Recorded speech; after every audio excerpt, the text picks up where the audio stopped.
Assalamualaikum warahmatullahi wabarakatuh. Perkenalkan, nama saya Natami Osima. Saya berasal dari jurusan Tata Rias dan Kecantikan. Baiklah, saya akan menjelaskan materi tentang strategi kewirausahaan.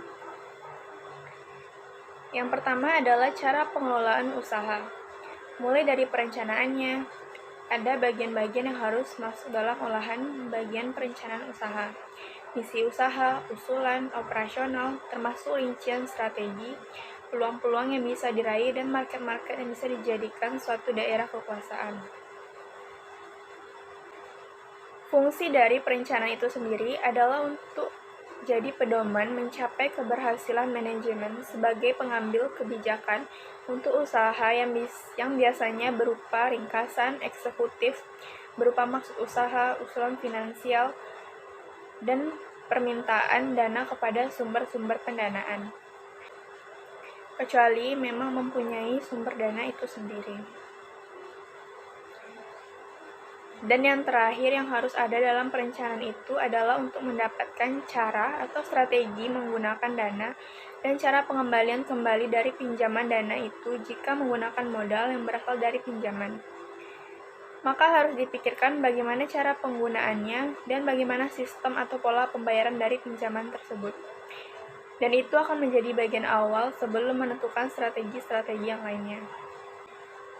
Dalam perencanaan usaha, ketika memang ingin mengusahakan atau berencana ingin membuat sebuah usaha sendiri, maka mengharuskan seseorang untuk lebih banyak lagi berpikir, berkreasi, berimajinasi untuk menentukan setiap titik atau menjadi sentral dari harapan keinginan sesuai yang dipikirkan.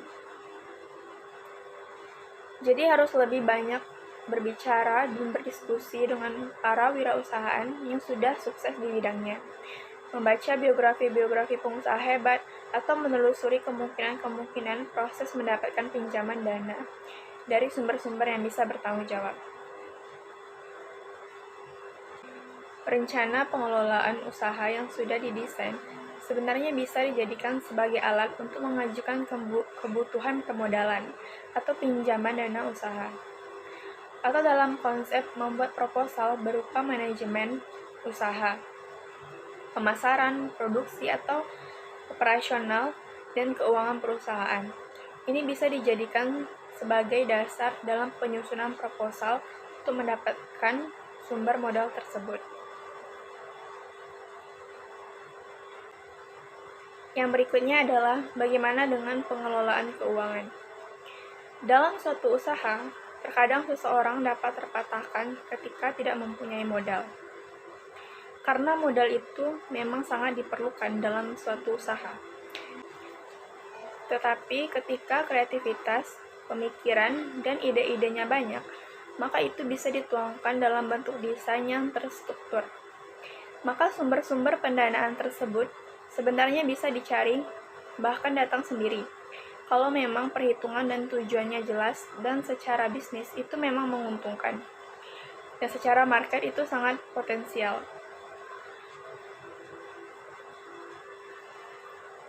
Jadi, modal bukanlah sebuah masalah dalam membuat usaha jika menuangkan itu dalam rencana pengelolaan usaha yang tepat dan benar, dan punya market dan perjanjian bisnis yang jelas. Berikutnya tentang pengelolaan keuangan. Pada prinsipnya adalah bagaimana Anda bisa mengusahakan sumber-sumber dana serta dapat mengelolanya melalui proses dari awal sampai nilai bisnis dan keuntungannya terlihat, dan mengembalikan kembali dana tersebut jika berasal dari pinjaman. Ada 3 aspek yang harus dipahami dalam konsep manajemen keuangan. Konsep yang pertama yaitu sumber dana atau sumber utama dalam operasional yang akan dibuat. Yang pertama ada dana internal. Sumber dana internal adalah sebuah dana yang didapatkan dari dalam perusahaan. Sebagai contoh adalah laba yang ditahan. Jadi laba yang ditahan itu sendiri merupakan sebuah bentuk dari laba yang terdapat pada sebuah perusahaan yang akan didapatkan pada suatu periode tertentu. dari sebuah perusahaan itu sendiri pada laba perusahaan yang terdapat pada sebuah periode tidak akan menjadi sebuah laba yang ditahan. Yang kedua ada dana eksternal. Sumber dana eksternal adalah sebuah sumber dana yang didapatkan dari luar perusahaan. Sebagai contoh adalah investasi dan hutang. Investasi merupakan penambahan modal yang dilakukan oleh orang untuk perusahaan, dan hutang adalah sumber dana yang didapatkan dari kreditur. Dan yang ketiga ada dana ventura. Adalah suatu jenis investasi yang pendanaannya berbentuk pernyataan modal pada sebuah perusahaan swasta dalam kurun waktu tertentu. Wujud investasi dari jenis pendanaan ini adalah uang tunai yang diberikan kepada pihak perusahaan. Lalu mereka akan memberikan sekumpulan saham pada individu atau lembaga yang memberikan pendanaan. Yang berikutnya adalah perencanaan dan penggunaan dana.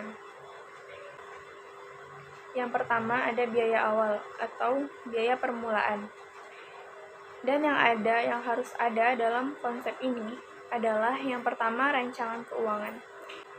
Mulai dari pembukaan neraca harian, rancangan neraca pendapatan atau rugi laba, dan rancangan cash atau cash bond. Yang kedua, analisis pulang pokok atau BIP, dan yang terakhir pengawasan dan pengembalian dana. Ada hal-hal lain yang harus juga dipertimbangkan ketika ingin memulai sebuah usaha, yaitu persoalan terkait dengan pemasaran. Mulai dari teknik pemasaran dan strategi pemasaran. Pemasaran adalah kegiatan menyeluruh dan terencana yang dilakukan oleh suatu perusahaan atau institut dalam melakukan berbagai upaya agar mampu memenuhi permintaan pasar. Tujuan utamanya yaitu untuk memaksimalkan keuangan dengan strategi penjualan. Dan ada beberapa hal yang perlu diperhatikan dalam pemasaran tersebut. Yang pertama, kebutuhan dan keinginan konsumen. Yang kedua, produk. Yang ketiga, harga. Yang keempat, pendistribusian barang atau jasa. Dan yang terakhir adalah promosi.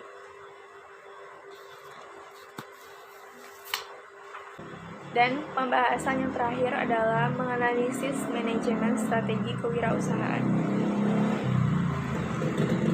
Yang pertama, manajemen kewirausahaan, yaitu menyangkut semua kekuatan perusahaan yang menjamin keberhasilan usaha. Yang kedua ada strategi kewirausahaan terkait market, dan yang ketiga menjaga dan memelihara semangat kewirausahaan. Baiklah, sekian materi dari saya. Mohon maaf jika ada salah kata. Saya akhiri. Wassalamualaikum warahmatullahi wabarakatuh.